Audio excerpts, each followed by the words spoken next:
something we should all be very proud of. I will, from our last speaker from the Netherlands, add that there are mainly men in the audience, not women, so we can do better with that for women leadership. But, you know, I fell in love with India, and I had the privilege of living in Mumbai and getting involved with building some logistics cities and other things, traveling around the country, and every time I saw the changes, right? The bridge that finished in Mumbai, and a new airport, the Delhi airport, and new airports again coming up. And again, what I think is exciting is the new regional airport hubbing. Having India as a hub beyond Dubai and Qatar is just a natural thing in terms of the population. And the order of 480 airplanes is a pretty good symbolism of where we're going as a great country. The Chinese have a phrase, may live in interesting times, and we do right now. We have deconstruction of supply chains. I spent a lifetime building supply chains. They're not going to look the same again. They're not going to be optimal again because of geopolitical realities. It's just a fact. We have political issues, but we all have to be optimistic. And this is one of the most unique times in world history for the following reason. The agrarian to the industrial revolution took about 120 years. The change from the industrial revolution to the digitalization revolution with AI, robotics, blockchain, Web 3.0 architecture, it's happening in 10 to 15 years. And everything in every one of your businesses will never look the same again. From my logistics industry of the past, here's an interesting statistic. By 2025, there will be 50,000 robot-controlled warehouses. No human beings, 50,000. That's not in the distant future, it's 2.5 years from now. Within 9 years, there will be 8 million transport jobs vanishing in the United States because of autonomous vehicles. So we really, as leaders, especially with CII, always taking a spectacular role with these conferences and supporting India in so many ways, we really have to challenge ourselves as business leaders to see what's coming. Every employee you have is becoming more difficult. They want to work from home, they want to work at the office, they want to change jobs every couple of years for self-fulfillment. But you have to invest in every one of them, because the challenge is, if they don't learn new skills, they lose all their value within 3 to 4 years. I'm very privileged to work with this team on the B20 task force for the future of work, skilling, and mobility.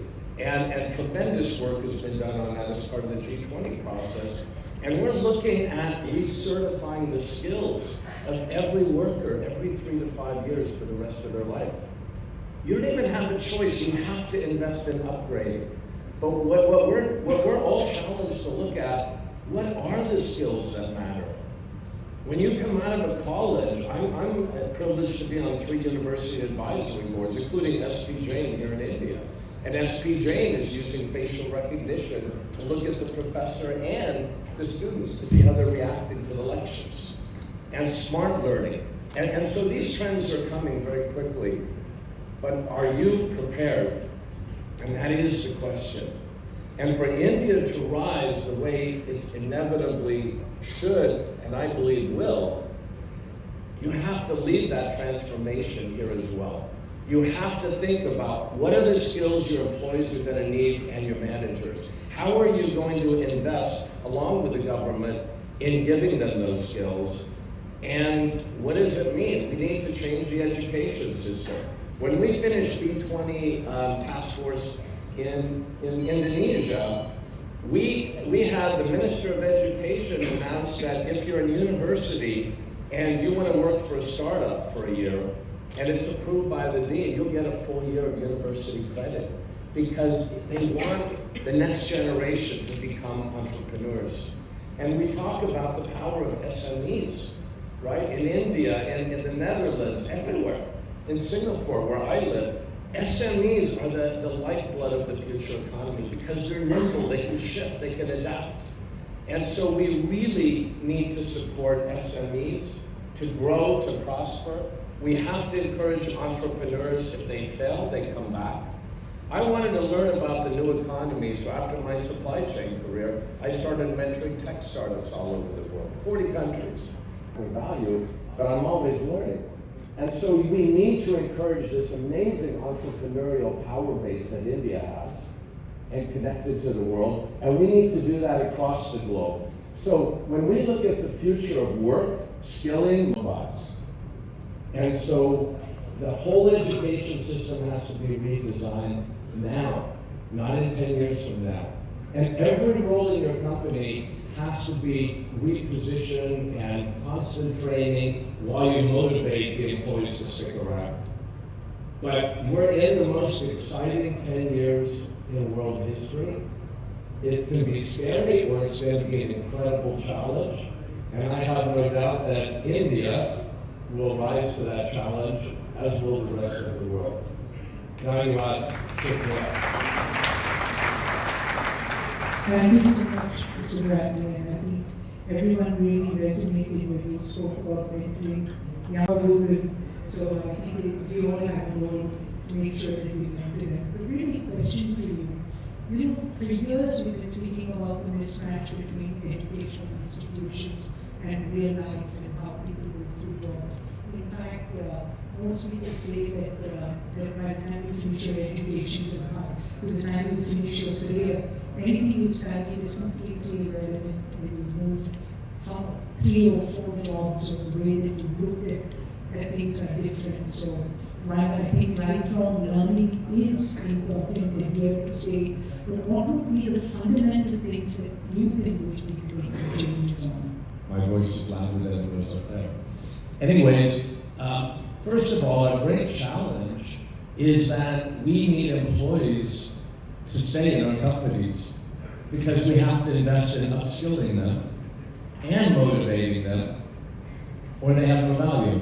And at the same time, they get bored and they want to move to another job. So we have to figure out how to grow these people and train them and unlock their value because it's critical to our companies, but it's a different DNA and we're going to have to work through that. When we look at universities, a lot of the hard skills have no more value because computers do it, AI does it. When I used to learn finite mathematics and other things, the computer does that. Even my phone does it now. So we need soft skills, we need creative skills, we need people who are constantly adapting and evolving. I think more important than a set of skills is the skill constantly learning and adapting.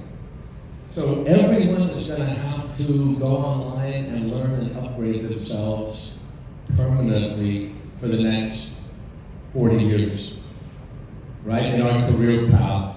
And the biggest risk is the comfort zone because so many people fall, they get their job, they're comfortable with what they're doing, they feel self-actualization. But that's a danger zone today in the new economy. You have to constantly learn and grow. And so the schools are going to have to change the methodology of how they teach, from elementary up to university. We're going to need soft skills that are done in a way that computers and AI can't do it. And then in other cases, we need to leverage optimal benefit of computers. So look at a warehouse. A lot of the things humans do are now taken over. But what humans do well is adapt to crises and shifting things and shifting supply chains. And AI hasn't done that yet. With no human beings. It'll all be automated. So we really need to spend time, and I think on the task force is one of our goals. I think we can work with hope. And by the way, India does have a new education of the school system, but I think it will take several years for this to really come into effect. We do have about 5-7 minutes. Does anyone in the audience have a question for my distinguished question and like It is very crystal clear question. You ask the question to the person, fundamental things what you require in a future. 1 plus 1 is equal to 2. That is the fundamental thing. Means we are working on doing on many things like machine learning, artificial intelligence, IoT, blah blah blah. But for machine learning, basic is statistics. In statistics, probability. Probability based on 1 plus 1. Mathematics. So science and mathematics 1 to 10 standard, what we study, that's the basic you require. My name is Mrutyunjay Hekal. I am born and brought up in Dharwad, Karnataka. My capital city is Bangalore. I stay in Bangalore. I roam around the world, all metro cities. I'm a moonlight. I work with the top 10 banks in the world. Like I was in Swiss Bank, London, and I was with the. Your question, sir. My question is. New future of work. There are a lot of technology available for the cloud computing with the communication, surveillance, CII, but it's required to validate in some of the organizations. And it is very important once validate, those old tools. We can also create a lot of millions of jobs for the women and other things. There is a requirement of the free capital for validating because we go to something bad setup or new system to any company.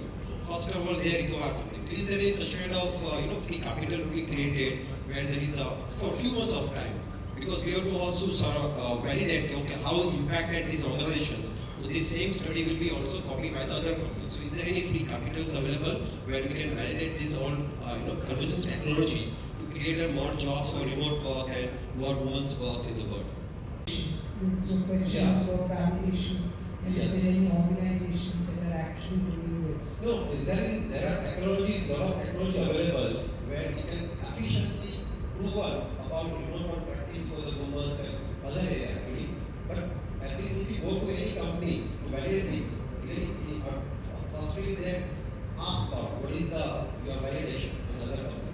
Initially you want to give us free access to them. There is a cost involved to require technology, but there is a requirement of this innovative practice to be had in organization. So we require some capital. No, it's a good point. I think that CII has a skills council, and I would urge you to meet Mr. Savada, who will be really able to tell you to go into this in detail. Please make sure you see Savada. Or from the audience, what are we doing to raise education and further skilling of the rural people or the people from the villages?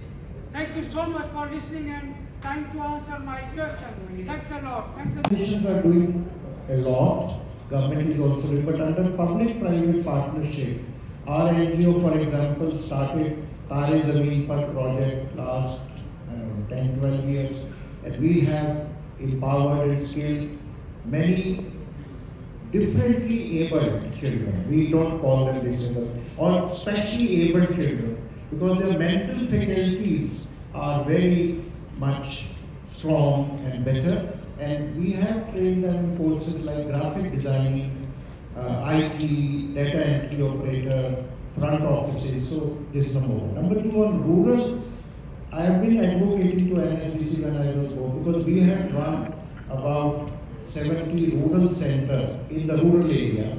But the present schemes are all this NSDC schemes are primarily, they are so, the standards they have kept it very good, but they may not be apt for rural. So I have been advocating to the government and we will raise in parliament that we should have focus on rural skill centers, which may not be as immaculate with, like they want, all the air conditioning and biometrics and all those things can't be added to rural. But yes, we agree in principle, we have to do the skilling, especially artisans work, the craftsmen work, the women in rural area. Thank you.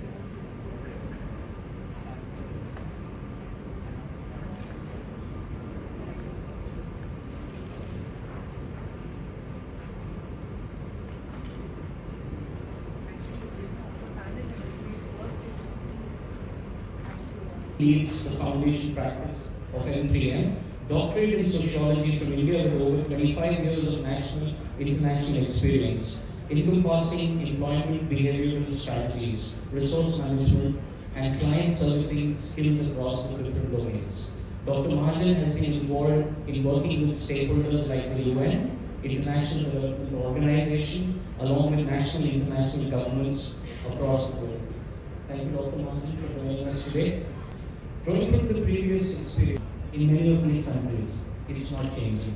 Today, some of the panelists in the previous panel spoke about the fact that India will continue to have a demographic dividend at least in the middle of the century, till about 2050, 2054. And thereafter, it's known that it's Africa which will have the demographic dividend. But does that mean that enough talent is available for Far East Asia, Southeast Asia, or for Europe as their population age to care for their population? These are real world problems. These are real life problems. As you understand, that desanitization happened.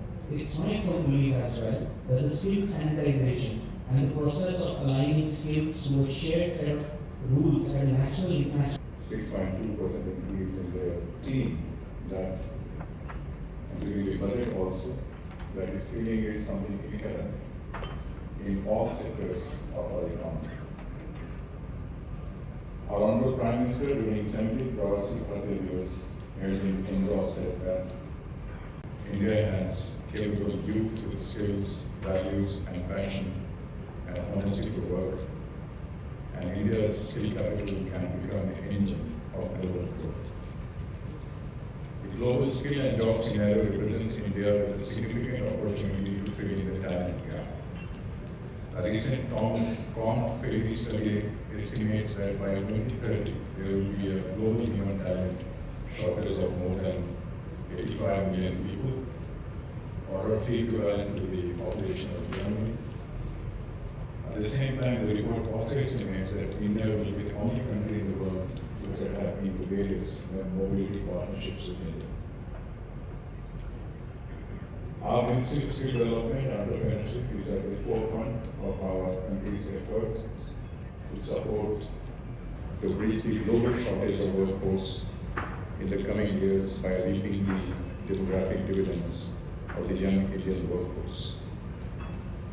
Our ministry has also signed around 11 G2G MOUs and 23 B2B MOUs through National Skill Development Corporation, which focus on enhancing opportunities for migration of the skilled workforce from India, as well as improving the quality of skilling in India as per the standards of destination countries. We currently have multiple ongoing collaboration initiatives with countries like Germany, Japan, Australia, UAE, Saudi Arabia, etc. Very recently, a collaborative exercise between India and Australia was concluded with a framework mechanism for mutual recognition of qualification on education and skills. We have also tried to assess through NSDC the manpower demand in 16 countries, and it is estimated that there will be global demand of 3.7 million skilled and trained workforce in the coming 5 years across various countries.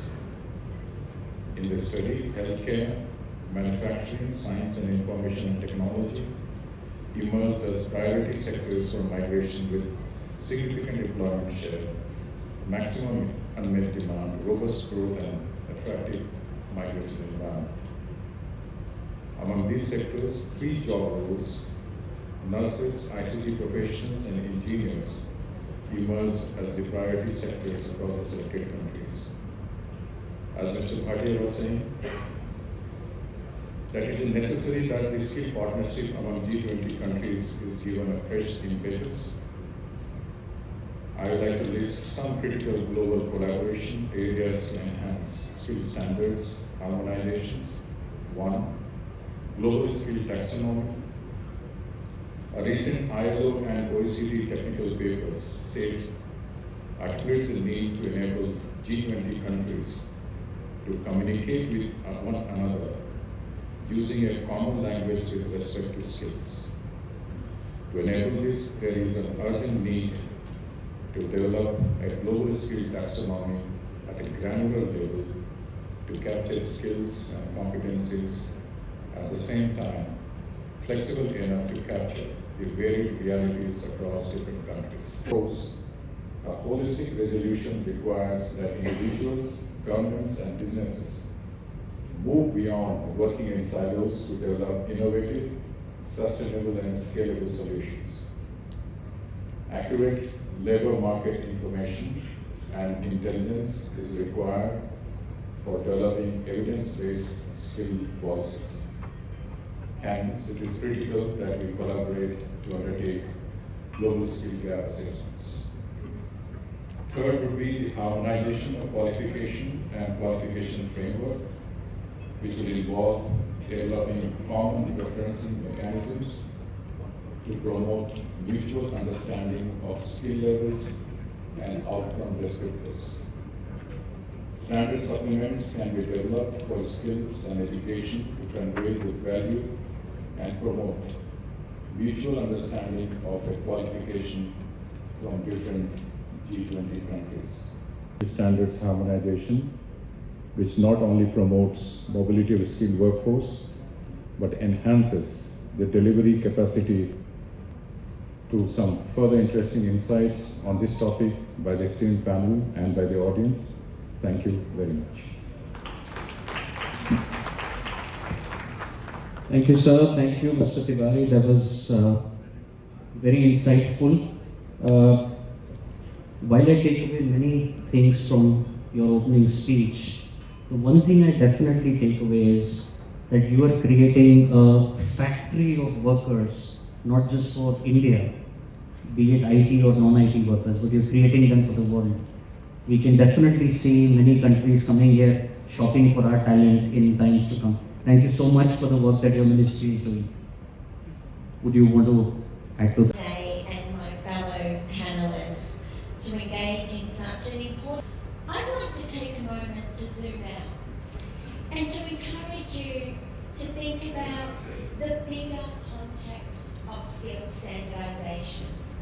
For those of you that may be familiar with our Deloitte Human Capital Trends report that we've recently released, we talk about this new boundaryless world of work.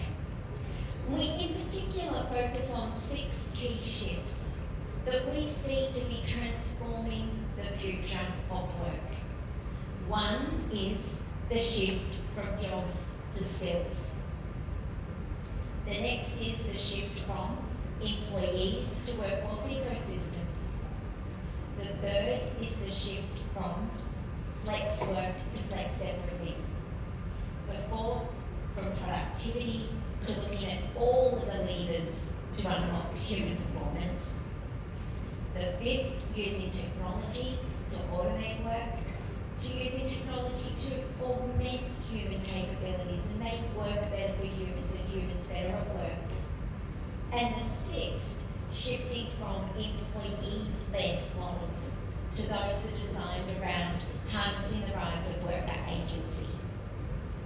Now, the first shift that I mentioned was the shift from jobs to skills. Shifts are powered, are enabled, are accelerated by skills standardisation.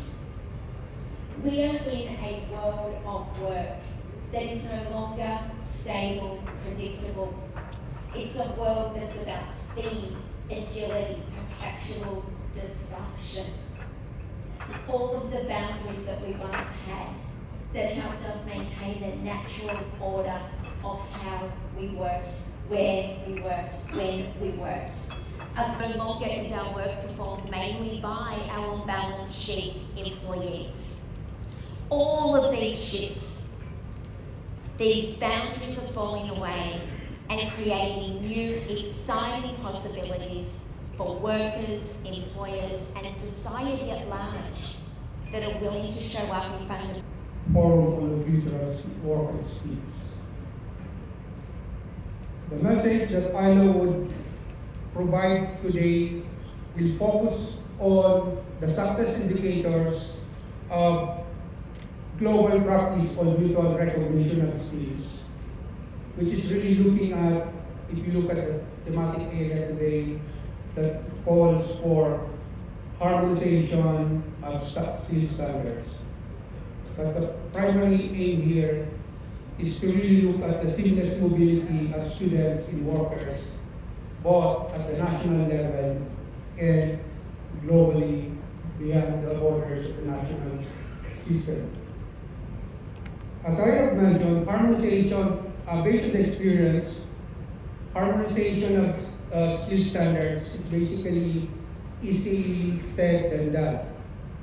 We can easily use several standards that are available. One of which is the International Standard for Classification of Organization, the World Skill Standards, which Secretary Tiwari has mentioned, and other standards from the European Council, and at our neighbor, the Association of Southeast Asian Nation Standards.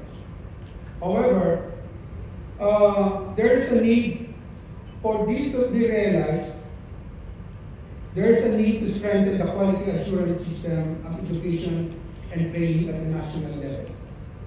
And this would mean a transparent system that, one, reflects the role of industry and key partners in the development, implementation of skill standards. Involving possible stakeholders, particularly the employers here, both domestic and international, will enable a comparison of education and training qualification across all sectors, and would definitely mean or facilitate the mobility of workers and students in transition from school to work and vice versa. Second, success indicators based on the global practice. There's a need to implement a system for capacity development of key implementers, particularly instructors, trainers, and assessors. The various qualification frameworks, RPL, and the kind of work which is happening with the ministry. I just want to change the perspective here when we talk about the key enablers for mobility of skilled labor. So when we talk about being India, because representing M3M Foundation and working in the domain of skilling for the last 25 years now, what I feel is we cannot leave rural India or the rural economy behind unless we take it together. We cannot move forward. And that's where when we talk about this mobility, I think we need to talk about the mobility from urban to rural also. When we talk about how these, the opportunities can be created in the rural areas, because that is something wherever we are talking about, even at the international level, we need to see all those economies, how we can bring that together and we can learn from that. Workforce, especially both when you see it from an India perspective around us and then the global perspective, because you also mentioned other countries where you had active amount of work in this regards. See, in my opinion, I already mentioned here also, when we talk about the creating systems, so I think already there are certain systems where you have created these great resource centers, where these kind of facilities, or you can say the kind of setups have been created where we are bringing these youth who are going further. Even for international sectors, we have already talked about the overseas placement opportunities and these things which we have created. I personally feel now there is a time where we can work upon setting up the international standard skilling centers also, which can help us. One question about India itself, not globally. How can we overcome the myth about the skilled worker? As we see that and how can we overcome the myth which we have already in our country about the skilled worker? We all of us know about that. So, 2/3 of the people come from blue and grey collar working segment. Second, In tier 2 to tier 5 towns and districts and talukas, we employ nearly 65% of our workforce. Last 12 months, when we added 300,000 people, 147,000 people for the first time came into formal jobs and they got a UAN number for the very first time. So, believe you me, there is a lot of change which is happening in the front line. There are a lot of formal jobs which are getting created in the front line. And many new disciplines and many new sectors are definitely adopting that. So, thanks for your point. If one last, because I don't want the lady to feel that we only allow the men to ask questions.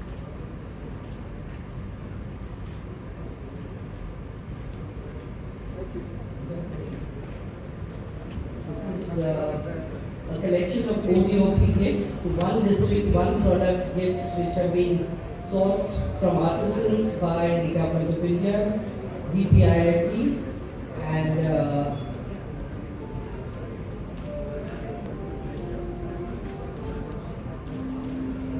to hand over a gift to Lohit Bhatia as well. Very much. I'd like to request each one of you in the hall to kindly vacate this hall. That warm introduction. I'm so pleased to be able to be here as a part of the CII Partnership Summit.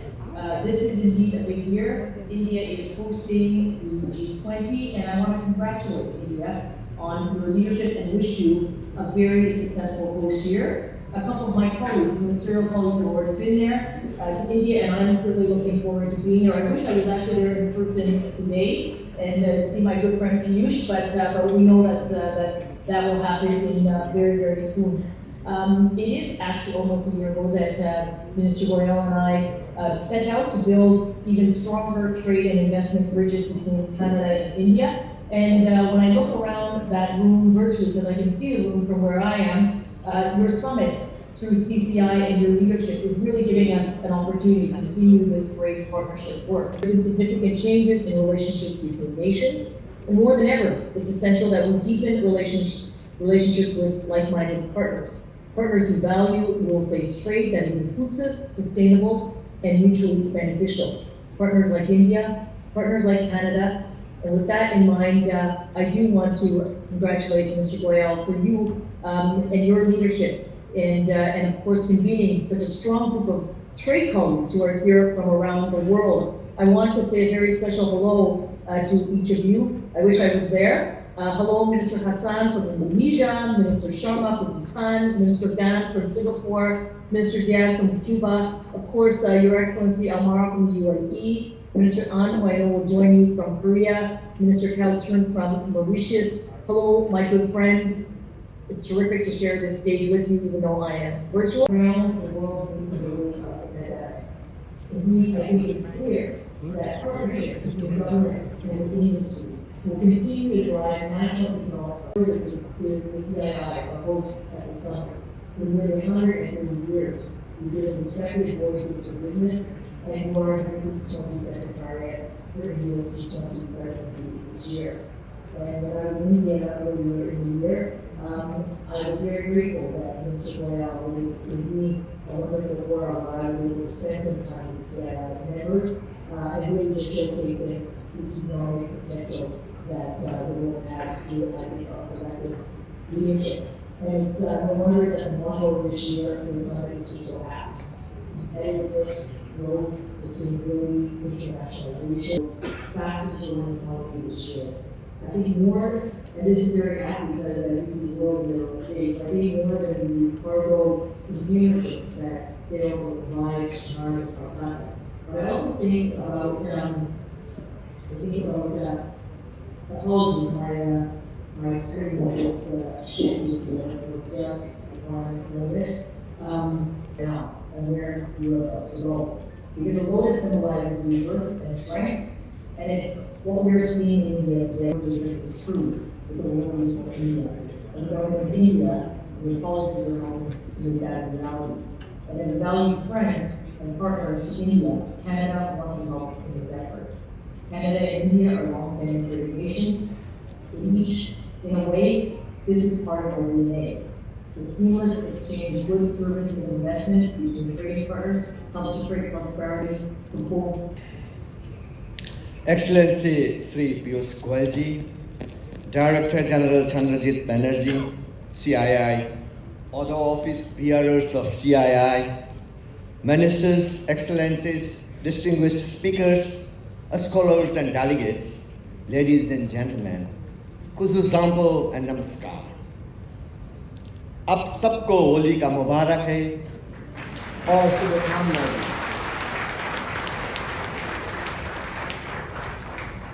Thank you, Chairman of the Partnership Summit and Confederations of Indian Industry, for extending an invitation to me to attend the Partnership Summit 2023 on the theme Partnership for Responsible, Accelerated, Innovative, Sustainable and Equitable Businesses. I also have to congratulate and appreciate India's contribution as G20 presidency. We are proud and honored. Recovered and rebound from COVID-19 pandemic-induced disruptions, Partnership Summit 2023 is timely and critical. I'm confident that this global platform of the industry and thought leaders, policymakers, and experts will be able to discuss and come out with innovative ways towards making our economies responsive, inclusive, sustainable, and resilient. As a small landlocked, import-dependent country, I wish to participate in the discourses at this summit and take home ideas concerning global supply chain disruptions, collaborations and integration of economies, future of work and skilling, financing tools and technology, energy and climate change, etc., among others. The focus of deliberations of the summit on the opportunities and imperatives for countries and businesses to drive future strategies for growth, competitiveness, sustainability, and inclusive growth is expected to help us learn and adopt good practices. Looking at the global trade, local trade, and integration for a few decades now, we are proud that it has helped to uplift living standards, quality of life, created jobs, and fed the world population well. However, recent pandemic and geopolitics has caused pain and panic too, in many ways, to developing and small economies like ours. A country like mine look forward getting support and understanding towards diversification of import and export markets, shorts and raw materials, financing and building domestic productive capacities. Excellencies, enabling resilience through trade and industry requires a strong financial sector, and our experience has demonstrated financial challenges and resilience through the pandemic as businesses relied on access to funding and support. And in my country's case, there were loan deferrals, interest waivers, income support, and other fiscal and monetary measures. The importance of capital buffers for businesses and fiscal and monetary capacity in public sector was reiterated during the last 2 years, which we are aware. The health and growth of the financial sector are important to support trade and investment and to enable our transition to a low carbon future. Nevertheless, financial capabilities need to be backed with active response capabilities. Low income and small nations are going to face challenges to rebound and rebuild as their fiscal and monetary space is limited that will be heated with inflation, particularly dangerous if it happens among the food basket. All of us must try to contain inflation in the food sector so that decades of good work in mitigating poverty is not undone by few years of pandemic. It might be time to focus on structural transformation for inclusive and sustained growth. We must explore strategies. Bhutan's particular interest is in partnering with the global economy in terms of business-to-business linkages, to mention few: ICT, forestry and agri, energy and minerals, tourism and well-being. each country's resources and challenges are unique, thus need to customize a bit. Bhutan is facing this challenge as well. The resources of each country differ, and we might have to focus on competitive advantage, the country's location and nearby regional markets and demand. Honorable Ministers from Canada, Bhutan, Cuba, Indonesia, Republic of Korea, Singapore, United Arab Emirates, Excellencies, Director General of CII, President of CII, Chairperson of DP World, distinguished guests, all protocol observed. Good evening. आप सभी को मेरा प्रणाम. It is with an immense pleasure that on behalf of the government of Mauritius and in my personal name, I am addressing you on the occasion of such a major event as the 28th edition of the Confederation of Indian Industry Partnership Summit. I wish to thank the chair and the co-chair of the summit for extending the invitation to Mauritius to participate on this platform. Respectable honorable ministers, esteemed guests, ladies and gentlemen, it gives me a great pleasure to address the CII Partnership Summit today, which I would like to start by thanking the organizers for the kind invitation and hospitality. This is my second visit to New Delhi this year, and a second visit which is almost under 30 days as well. Yet another occasion to celebrate the strong and historic ties between the United Arab Emirates and India. And I'm delighted to see the unbreakable bond between our two countries grow from strength to strength. The long-standing history of economic cooperation between the UAE and India is a major highlight of our relationship. Both our countries strongly believe in fair, non-discriminatory, sustainable and rule-based trade. The people-to-people ties between the UAE and India are another important aspect of our relationship. The Indian community... Sultan Ahmad bin Suleiman, all the captains of industry who have assembled here from across the world for this very important Partnership Summit 2023, heads of mission from different countries who have joined us, friends from the media, distinguished ladies and gentlemen. Indeed, today is a very special day for India. While we are at the inaugural of the Partnership Summit 2023, and truly a phenomenal inauguration. I don't think I've seen such a program in a long time at the Taj Palace.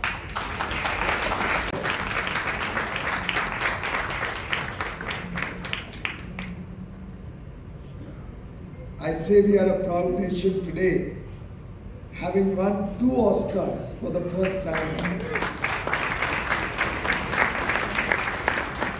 The first, of course, was the news of the Elephant Whisperers, which highlights sustainable development and harmony with nature.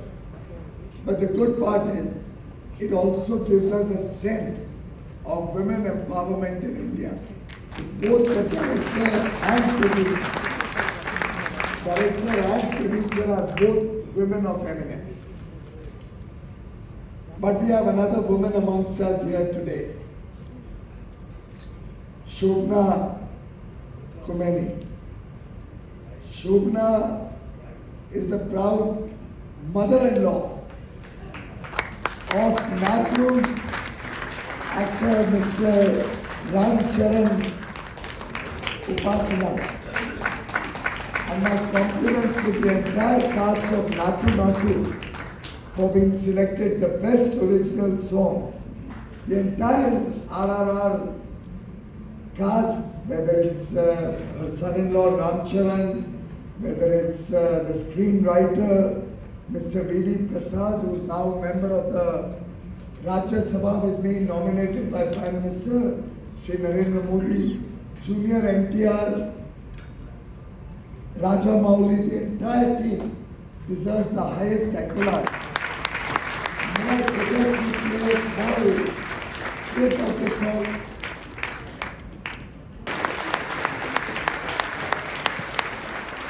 Let's give them a standing ovation.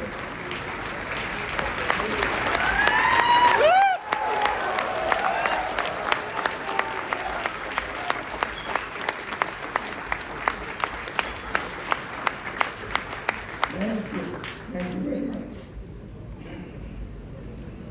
That's the common thread between all of us present here today. And I was just looking around the stage, and with each of my colleagues here, I feel a personal connect, whether as an individual or as an Indian. We have two of our distinguished members of the ASEAN grouping with whom we had developed a free trading agreement.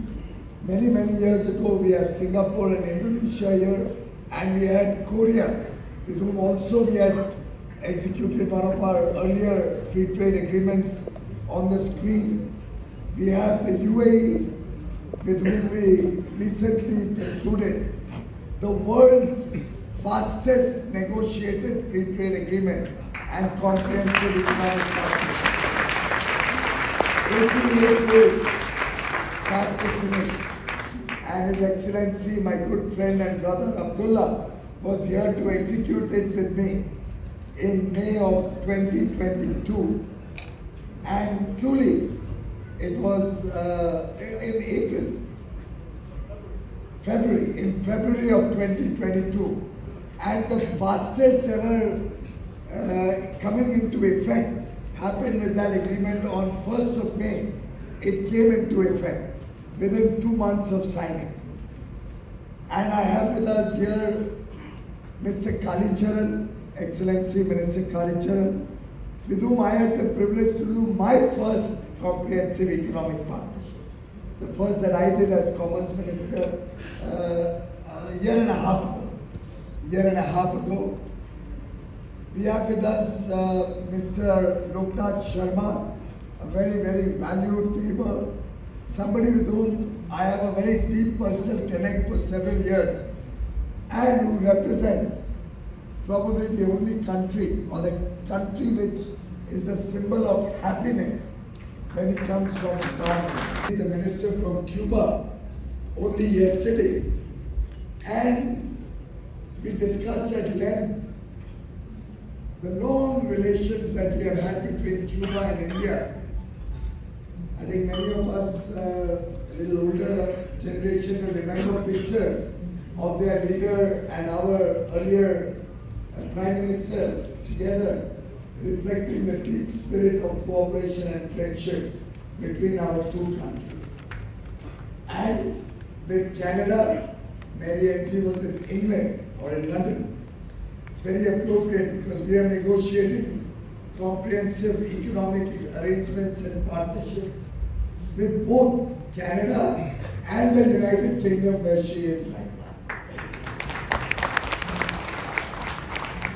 So greater economic partnerships, greater geopolitical relationships, and certainly earning the trust of our businesses, our people, is uppermost in our mind when we work with all our friendly countries. It's a very appropriate time to have this partnership summit. We have the G20 presidency this year. The G20 presidency is focusing on 5 themes which Chandrajit articulated. The concept of race, which has been taken up as the theme of the partnership summit. And clearly, this is the time to leverage friendships and partnerships to solve the many problems that the world is facing today. These are also very deeply aligned with our Business 20 agenda. I will talk about the 10 tracks in a moment, but clearly, in this fractured world, where global value chains are disrupted, we are all looking for friends, friendshoring, nearshoring, We are all looking to find outcomes to the various challenges that each of our country or region is facing. And we are looking for resilient, distributed and stable sources of growth, supply chains. We are seeking greater market access with minimizing the exposure to risk that many of our economies are facing. As the Honorable Prime Minister Shri Narendra Modi said, and I quote, "It is only partnerships that will get us to our goals." Partnerships between citizens, communities and countries. It is the 3 C's, citizens, communities and countries, when working together in the spirit of cooperation, collaboration and sometimes competition. When the 3 C's meet these 3 C's, I think collectively we can look at a more stable and a more prosperous future for the people of all our countries.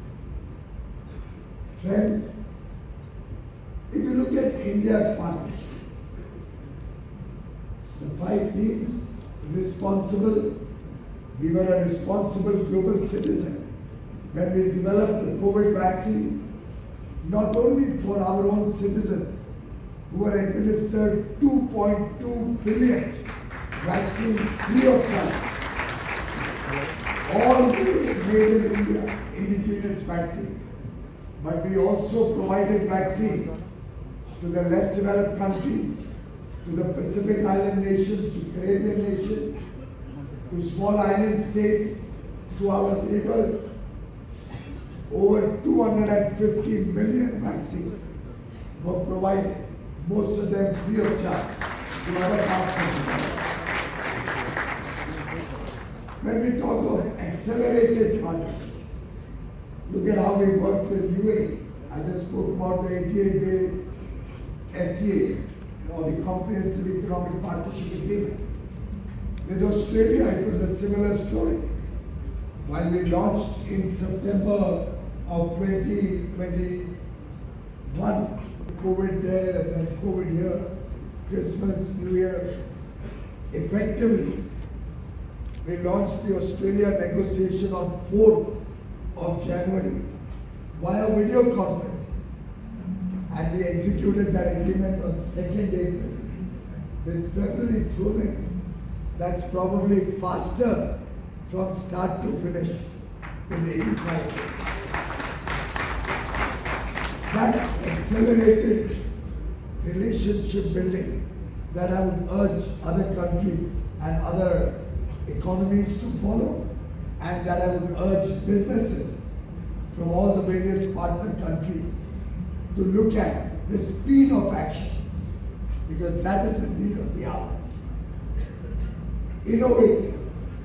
We just executed a very robust agreement with the United States of America to work together on the semiconductor ecosystem. This is the day and age of innovation. All of us will have to look at innovative ideas, new ways of doing our work more efficiently, more effectively. Our startup ecosystem reflects that innovative spirit. A country which barely had 3 or 4 unicorns 7 years ago, today has over 100 unicorns. And India's startup ecosystem today is the 3rd largest in the world. And we hope to grow significantly in the years to come. Similarly, sustainability has been at the core, may go back thousands of years. In fact, for most Indians, we respect and often even pray even to the mountains and rivers, to the biodiversity, to trees, to animals. We hold every element of nature in high reverence. And therefore, when Vice President Al Gore came out with his now famous book, The Inconvenient Truth, about 15 or 20 years ago, soon thereafter, Prime Minister Modi came out with his own response, Convenient Action. The 10 tracks plus the 5 Ts, one can go on. But thank you very much for giving us this track. We know your diary will be extremely chaotic tomorrow and day after, with many of the people present in this hall who would be actually meeting you on a one-to-one. Thank you, Honorable Minister, who will be participating tomorrow and day after. All the excellencies, very distinguished delegates from India and...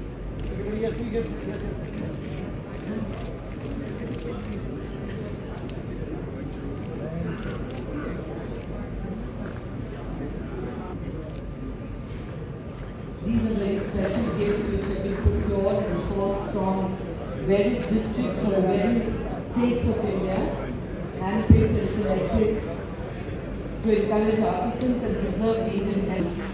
All our guest ministers today.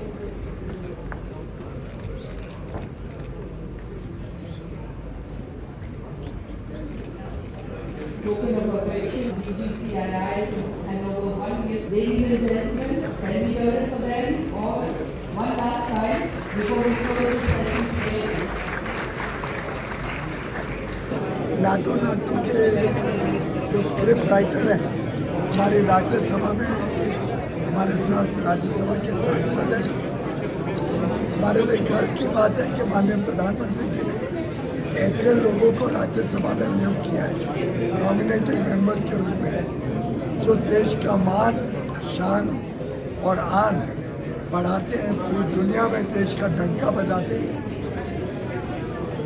खुशी की बात है कि अब पूरे विश्व में भारत से आर्ट, कल्चर और हमारी जो विरासत है वो भी पहुंचने लगी है और आगे चल के ये सिलसिला और बढ़ेगा।